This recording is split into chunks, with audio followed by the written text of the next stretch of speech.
लेखन सब बन रहा है और 7 समंदर मसी करो, गुरु गुण लिखा न जाए।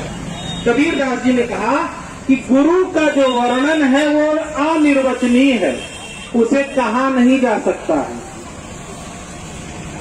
आप ये सोचिए कि हम भगवान को तो मानते हैं, हम राम को मानते हैं, हम कृष्ण को मानते हैं, लेकिन हम उनको नहीं मानते जिनको हम भगवान के रूप में पूजते हैं। भगवान को हमने पूजनीय बना लिया है, लेकिन धारणीय नहीं बना पा रहे हैं। उनकी पूजन करते हैं, उनका पूजन करते हैं, लेकिन उनको धारण नहीं करते। आज आप सभी लोगों के बीच में मुझे कहने का अवसर मिला है। सत्संग जो होता है, इसके लिए जन की नहीं, मन की जरूरत होती है, और यहाँ आप सभी बैठकर मन से सुन रहे हैं, यही सत्संग की सद्गति है। तो गुरु महाराज के विषय में अब हम लोग देखते हैं कि श्री कृष्ण भगवान को मान रहे हैं, रामचंद्र जी को मान रहे हैं, अपने आराध्य की पूजा कर रहे हैं, बहुत अच्छी बात है। लेकिन वही राम, वही कृष्ण, आप ये सोचिए कि बिना गुरु के उन्होंने भी कोई कार्य नहीं किया। शिक्षा लेने भगवान राम गुरु के द्वार तक गए। गुरु की महत्ता देखिए आप, गुरु उनके द्वार नहीं आए, भगवान स्वयं चलकर गुरु के द्वार गए। श्री कृष्ण संदीपनी ऋषि के आश्रम में स्वयं चलकर उनके द्वार तक गए, तब उनको शिक्षा मिली। एक प्रसंग आता है, मैं आप लोगों को बताना चाहता हूं। शबरी माता के बारे में आप लोग जानते होंगे,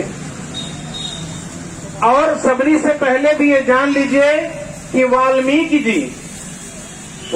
जी पहले क्या थे? डाकू थे। उनका नाम रत्नाकर था, और वो डाकू से क्या बन गए? एक इतने बड़े महात्मा बन गए कि उन्होंने भगवान के आने से पहले ही भगवान की लीलाओं को लिख दिया, और भगवान को उस गुरुवाणी को सत्य करने के लिए जमीन पर अवतार लेना ही पड़ा। गुरु का इतना महत्व है। शबरी मात्र 10 वर्ष की अवस्था की थी। मतंग ऋषि शबरी को आश्रम से छोड़कर जाने लगे। शबरी ने कहा, गुरुवर, आप मुझको छोड़कर जा रहे हैं, मेरा उद्धार कीजिए, मैं कैसे पार होऊंगी? सभी सत्संगी इकट्ठा हो गए और सभी ने कहा कि गुरु महाराज इन पर कृपा कीजिए। तो मतंग ऋषि ने कहा कि शबरी, तुमको पार लगाने स्वयं भगवान तुम्हारे द्वार आएंगे, तुम्हें परेशान होने की जरूरत नहीं है। तो शबरी ने पूछा कि हे गुरुदेव, भगवान कब आएंगे? तो गुरुवर ने कहा कि अरे, भगवान का तो अभी जन्म नहीं हुआ, अभी तो राजा दशरथ का विवाह होगा। पहला विवाह होगा, दूसरा विवाह होगा, तीसरा विवाह होगा, फिर भगवान पैदा होंगे, फिर उनकी शादी होगी, फिर जब उनका विवाह हो जाएगा तब वो आएंगे। शबरी जान न सकी कि ये कितनी लंबी अवधि है, लेकिन गुरु ने कहा था, तो गुरु की आज्ञा को अटल सत्य मानकर शबरी अपने आश्रम में भगवान की प्रतीक्षा करने लगी। वह प्रतिदिन अपने आश्रम को साफ करती और प्रतिदिन फूल बिछाती। क्यों? क्योंकि उन्हें अपने गुरु पर भरोसा था कि गुरुदेव ने कहा है कि भगवान आएंगे, तो निश्चित है आएंगे। और वो लगातार ये क्रम जारी रखी। एक दिन भगवान उसकी कुटी पर पधारे, और जैसे ही भगवान पधारे, शबरी की आंखों से आंसू फूट पड़े। इतनी लंबी प्रतीक्षा के बाद सोचिए, स्वयं भगवान माता शबरी के आश्रम में थे। और वे भगवान कैसे थे?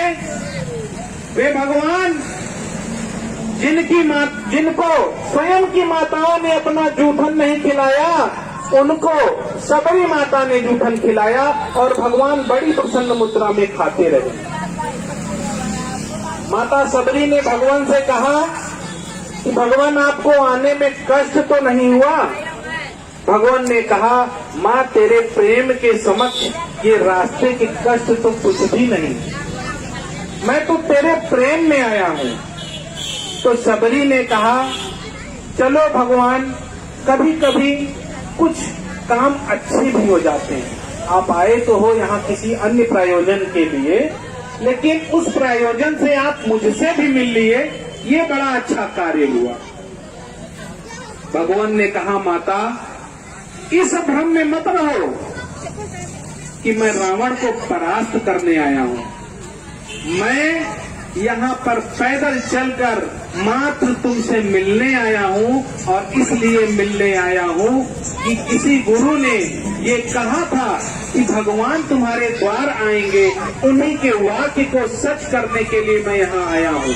इस भूल में मत रहना कि मैं रावण को हराने यहाँ आया हूँ, क्योंकि रावण जैसे दुष्ट का अंत करने के लिए शक्ति की जरूरत नहीं होती है, उसमें सबरी जैसी सत्संगी की, प्रतीक्षा की, भक्ति की जरूरत होती है।